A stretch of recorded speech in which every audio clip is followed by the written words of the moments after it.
ये कहानी एक ऐसे इंसान की है जिसने अपनी लाइफ की पूरी कमाई एक ही बेट पर लगा दी थी, फिर भी वो उस बेट को हार जाता है। आखिर इतनी सारी रकम हारने की क्या वजह होती है, जबकि उसे 100% पता था कि इस बेट में वो हारेगा, फिर भी उसने ये रिस्क क्यों लिया। चलिए फिर देखते हैं पूरी कहानी। मूवी की शुरुआत में हमें एक आदमी को दिखाया जाता है जिसका नाम निक होता है। वो बार में किसी का इंतजार कर रहा था, तभी उसकी नजर वहाँ पर खड़ी एक खूबसूरत लड़की पर पड़ती है। लड़की का नाम जेस होता है, जिसे एक आदमी छेड़ रहा था और इसी वजह से वो लड़की निक के पास आकर बैठ जाती है। अब दोनों ही थोड़ी देर के लिए बात करते हैं और बातों ही बातों में वो एक दूसरे को पसंद कर लेते हैं। फिर क्या, दोनों एक रूम में जाकर पलंग तोड़ते हैं। अभी तो जस्ट शुरुआत हुई थी, तभी कबाब में हड्डी बनने के लिए एक आदमी वहाँ पर आ जाता है जिसके हाथ में गन होती है। उस आदमी के हाथ में गन देखकर जेस डर जाती है। ये मेरे हस्बैंड है, प्लीज इसे मत मारना। इस बात से निक को कोई फर्क नहीं पड़ता क्योंकि वो पैदाइशी गुंडा था। इसकी एक्टिंग देखकर निक हंसने लगता है। जेस ये देखकर समझ नहीं पाती कि आखिर वो क्यों हंस रहा है। निक कहता है कि वैसे मुझे जीने का कोई शौक नहीं है, मुझे वैसे भी कैंसर है, मैं कभी भी मर सकता हूँ। क्योंकि निक को यहाँ पर पता चल गया था कि ये दोनों मिलकर उससे उल्लू बना रहे हैं और उसे लूटने की कोशिश कर रहे हैं। साथ ही निक कहता है कि तुम्हारी एक्टिंग थर्ड क्लास थी। अगर आप अपने शिकार को फंसाना चाहते हो तो कम से कम उसे थोड़ा टाइम तो दीजिए ताकि वो पैंट तो उतार सके। आपने तो सीधा आकर गन पॉइंट पर ले लिया। इसके बाद निक जेस को कॉफी के लिए कहता है और जेस तो ऑलरेडी उससे इम्प्रेस हो चुकी थी, इसलिए वो भी मना नहीं करती। फिर वो दोनों एक कॉफी शॉप में बैठते हैं और वहाँ पर निक जेस को दो पार्टनर की एक कहानी सुनाता है जो कि एक बड़े स्कैम में शामिल थे। और जैसे ही उन दोनों पार्टनर को एक दूसरे पर शक होने लगता है तो एक पार्टनर दूसरे पार्टनर को गोली मारकर मार देता है, और सिर्फ यही दिखाने के लिए कि वो एक दूसरे के साथ काम नहीं करते। दरअसल ये कहानी निक के दादाजी की थी। मतलब आप समझ ही गए होंगे कि निक एक खानदानी ठग था। इस बात से जेस और भी इम्प्रेस हो जाती है और वो भी ये सीखना चाहती है क्योंकि जेस भी शॉर्टकट से पैसा कमाना चाहती थी। निक बताता है कि लोगों को ठगना पूरी तरह से फोकस का काम होता है। साथ ही वो ये भी कहता है कि इंसानी दिमाग बहुत ही स्लो होता है, वो एक साथ बहुत सारी चीजों पर काम नहीं कर सकता। हमें शिकार के दिमाग में घुसना पड़ेगा ताकि हम उन चीजों के बारे में जान सके और देख सके। अब ऐसे ही बातें करते करते निक जेस की बहुत सारी चीजें चुरा लेता है, पर जेस को यहाँ पर पता भी नहीं चलता। फिर दोनों अपने घर के लिए चले जाते हैं। अब अगले दिन हमें निक को दिखाया जाता है जो कि एक बड़े से शहर में आ जाता है ताकि वो वहाँ पर बड़ी बड़ी चोरियों को अंजाम दे सके। उनका ये सारा बिजनेस पीटर संभाल रहा था और उनके एक दो नहीं बल्कि पूरे 5 लोगों की टीम थी। लेकिन निक इतना स्मार्ट होने के बावजूद भी उसमें एक बुरी लत थी कि वो जुआ बहुत खेलता था। वो ज्यादातर अपने पैसे हॉर्स रेसलिंग पर ही गवा देता था। अब कुछ दिनों बाद जेस उसे ढूंढती हुई वहां तक पहुंच जाती है और उसकी टीम ज्वाइन करना चाहती थी। अब निक भी उसकी ये बात मान जाती है और उसे भी टीम में शामिल कर लेती है। अब पीटर जेस को प्रैक्टिस कराने के लिए ले जाता है ताकि वो एक प्रोफेशनल चोर बन सके।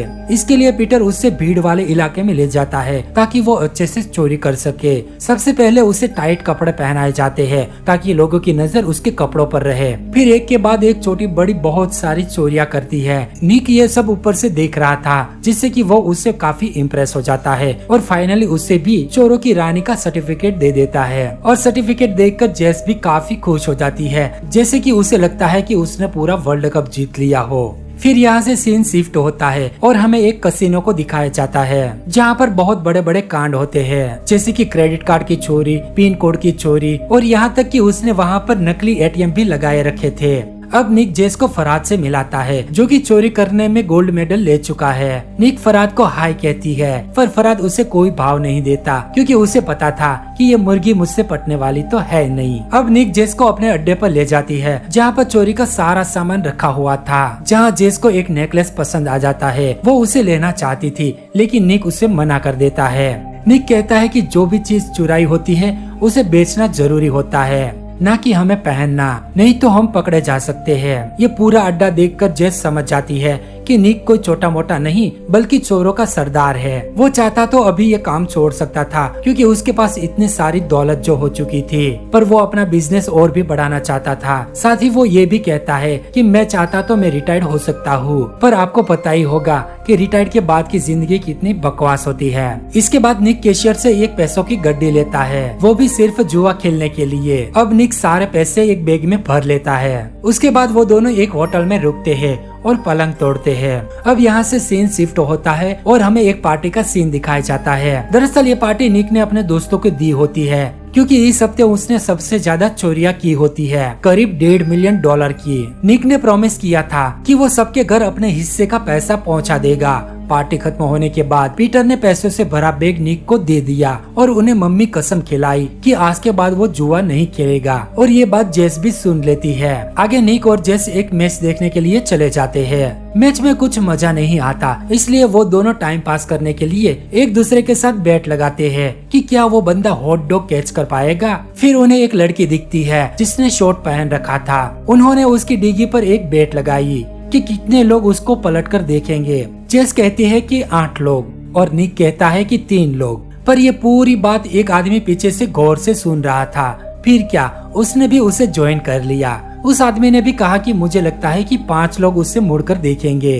पर यहाँ पर जेस जीत जाती है क्योंकि उसने 8 लोगों पर बैट लगाई थी। लियान कहता है कि क्या हम गेम पर बैट लगा सकते हैं, लेकिन जेस यहाँ पर मना कर देती है क्योंकि उसे इस गेम के बारे में कुछ भी पता नहीं होता। पर निक तैयार हो जाता है और उसके साथ 1000 रुपए की बैट लगा देता है। पहली बैट निक आसानी से जीत गया। अब लियान ने फिर एक बार बैट लगाने को कहा। निकी ने साफ मना कर दिया, मगर लियान जीत करने लगा। इस बार उन्होंने 50,000 की बैट लगा दी और इस बार निक्की हार गया। निक्की से हार बर्दाश्त नहीं होती, जिससे कि उसका दिमाग पूरी तरह से घूम जाता है, मगर उसने हार नहीं मानी और एक साथ $1 लाख की बैट लगा दी। इस बार भी निक्की की किस्मत साथ नहीं देती और इस बार भी वो हार गया। ये देखकर जेस उसे वहाँ से चलने को कहती है, लेकिन निक किसी भी हालत में यहाँ से जाने वाला नहीं था। उसने इस बार अपनी टीम की पूरी कमाई लगा दी। जल्दबाजी में लिया हुआ फैसला उसे भारी पड़ सकता था, इसलिए लियान उसे फैसला बदलने को कहता है और पीछे हट जाने को कहता है। पर निक पीछे हटने वाला नहीं था। इस बार वो बैट कार्ड गेम पर लगाता है कि जिसका भी पत्ता बड़ा होगा वो गेम जीत जाएगा। पहला पत्ता लियान उठाता है और उसका पत्ता उसकी तरह छोटा ही निकलता है। ये देखकर निक को थोड़ा कॉन्फिडेंट आ जाता है और उसके चेहरे पर थोड़ी सी स्माइल आती है। पर निक की किस्मत इतनी अच्छी नहीं थी और इस बार भी वो बैट हार ही जाता है। निक फिर से हार गया। जेस ये देखकर नीचे बैठ जाती है क्योंकि निक ने एक ही पल में इतने सारे पैसे जो हार लिए थे। तभी लियान निक को सुनाते हुए कहता है कि ऐसे ही होता है जब कोई छोटा प्लेयर बड़े प्लेयर के साथ खेलता है। ये सुनकर निक का दिमाग और भी घूम जाता है और वो लियान के पास वापस आता है और इस बार वो $2 मिलियन की बैट लगाता है, जिसमें निक्की का हारना 100% श्योर था। निक्की ने लियान से कहा कि तुम पूरे स्टेडियम में से किसी एक नंबर को सिलेक्ट कर दो और वो मैं बता दूंगा। अगर गलत हुआ तो तुम जीत जाओगे, अगर सही हुआ तो मैं जीत जाऊंगा। लियान को ये पागलपन लगता था, इसलिए उसने साफ मना कर दिया। निक्की ने उसके लिए भी उसे आसान कर दिया। इस बार जर्सी का नंबर जेस बताएगी। ये सुनकर लियान खुश हो जाता है क्योंकि फ्री का पैसा जो मिल रहा था। अब लियान ने अपना नंबर चुन लिया। अब निक्की ने जेस को एक नंबर पर फोकस करने के लिए कहा। तभी लियान ने निक्की को फिर एक बार कहा कि अभी भी मौका है, हार मान जाओ और यहाँ से चले जाओ, मगर निक्की अपना फैसला नहीं बदलता। अब जेस अच्छे से देखती है और उसे 55 नंबर पर फरहाद दिखता है। वो समझ जाती है कि उसे 55 नंबर ही सिलेक्ट करना है और जेस भी 55 नंबर ही सिलेक्ट करती है, जिससे कि निक्की ये बैट जीत जाता है। अब निक्की टोटल $3 मिलियन कमा चुका था। इतने सारे पैसे एक साथ देखकर वो दोनों बहुत खुश हो जाते हैं। अब जेस निक को कहती है कि आखिर ये कैसे मुमकिन हुआ, तो निक बताता है कि ये पहले से ही तय हो चुका था। निकी जानता था कि लियोन बहुत बड़ा जुआरी था और वो ये भी जानता था कि वो किसी पर भी बैट लगा सकता है, इसलिए हमने दिन भर उसे 55 नंबर ही दिखाए। जहां वो जाए वहां पर हमने 55 नंबर ही दिखाए ताकि उसके दिमाग में 55 नंबर अच्छे से बैठ जाए। इसलिए हमने उसे 55 नंबर ही सजेशन दिया। उसके दिमाग में फिर एक बार 55 नंबर बैठ गया। इसी तरह से उसने 55 नंबर को सिलेक्ट किया। अब निकी कार साइड में रोकता है और वो जेस को अपने हिस्से के पैसे देखकर वहाँ से चला जाता है। जेस निकी का ऐसा बिहेवियर देखकर वो पूरी तरह से टूट जाती है। वो समझ नहीं पाती कि आखिर निकी को क्या हुआ। अब ऐसे ही 3 साल बीत जाते हैं। अब हमें 3 साल के बाद अर्जेंटीना में निकी एक बिलियनर कार ओनर के साथ दिखाई देता है, जहाँ पर राफेल एक ऐसी एल्गोरिथम की तैयारी करता है जिससे कि वो कार रेस आसानी से जीत सके और उसके ऑपोजिट वाले को हराने के लिए इतना काफी था। इसलिए उसने निकी के साथ $1 मिलियन की डील की। राफेल का ये पूरा प्लान सक्सेस करने की उसे एक्टिंग करनी थी। अब राफेल को सबसे बड़े जुगारी मैकलिन को एक फेक एल्गोरिथम बेचने का काम करना था, जिससे कि मैकलिन गेम से बाहर हो जाए। अब निकी राफेल की नाइट पार्टी में चला जाता है, जहाँ पर वो बारटेंडर को वोडका की जगह पर सॉफ्ट पानी देने को कहता है ताकि उसे उसका नशा ना हो। और निकी राफेल से मिलने से पहले मेहमानों से सारी बातचीत कर लेता है, जो कि वो भी प्लान का हिस्सा था। तभी उसे वहाँ पर जेस दिख जाती है, जो कि रेड ड्रेस में काफी खूबसूरत लग रही थी, और वो आते ही राफेल को किस करती है, जिसकी वजह से निकी जलकर राख हो जाती है। और वो जेस से बात करने की कोशिश करता है। जेस निकी की शक्ल भी देखना पसंद नहीं करती थी। अब निकी वापस आकर दारू मांगता है तो उसे सादा पानी ही मिलता है।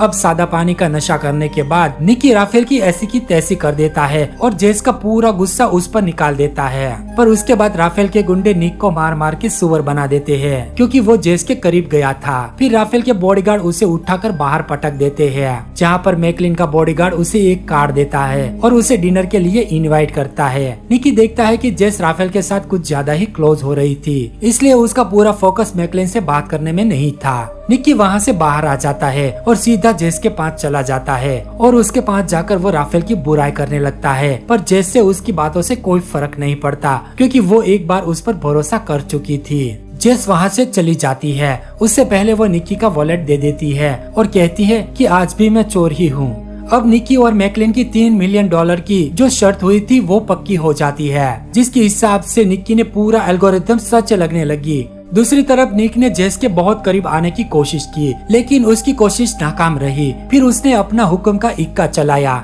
मतलब फरहाद जेस को मनाने की पूरी कोशिश करती है। पहले तो वो अपने बारे में बात करता है कि मुझसे सेटिंग कर लो, हम दोनों की जोड़ी बहुत जमेगी और मिलकर एक दूसरे की बजाएंगे। पर जेस उसकी बातों में नहीं आती और उसे रिजेक्ट कर देती है।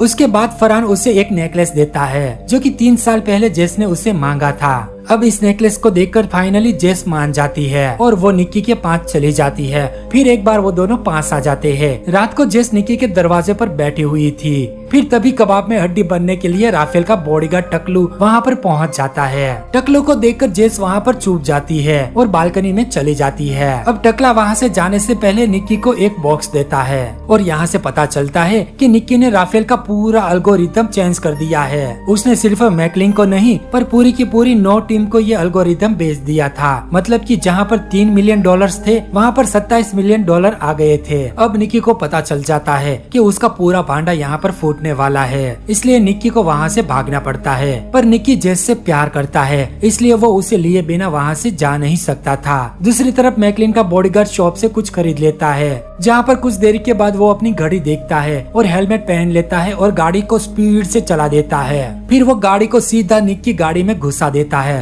और निक और जेस को किडनैप करके उसे राफेल के पास ले जाता है, जहाँ पर उन दोनों के मुंह पर टेप लगा दी गई थी। असल में मैकलिन का बॉडीगार्ड राफेल का आदमी था, जो कि राफेल का एजेंट बन के काम कर रहा था। राफेल ने जेस से कहा, मैं जानता था कि तुमने एल्गोरिथम मैकलिन को बेच दिया है, मुझे नहीं पता था कि तुमने $3 मिलियन में उसे बेचा था। बाकी तुमने तो 3 मिलियन की जगह पर $27 मिलियन कमा लिए थे, मतलब आपने तो कमाल ही कर दिया। निक ने सबको एल्गोरिथम बेच दिया था। ये तो वही बात हुई कि सबका साथ सबका विकास। राफेल ये जानना चाहता था कि निक ने किन किन को ये एल्गोरिथम बेचा है, पर निक ये बात नहीं बताता, इसलिए राफेल जेस की नाक पकड़ लेता है और उसे मार डालने को बोलता है। पर जेस की वजह से निकी को पूरी बात बतानी पड़ती है कि मैकलिन ने एक हैकिंग डिवाइस रखा हुआ था। जब तुम्हारे रूम में जेस लौटी तो मैंने उस डिवाइस की मदद से सारा डेटा कॉपी कर लिया और ये सारी बात मैंने जान ली। ये सब सुनकर जेस रोने लगती है और राफेल हंसने लगता है, क्योंकि वो जानता था कि जेस झूठ बोल रही थी, इसलिए उसने उसकी टेप हटा दी,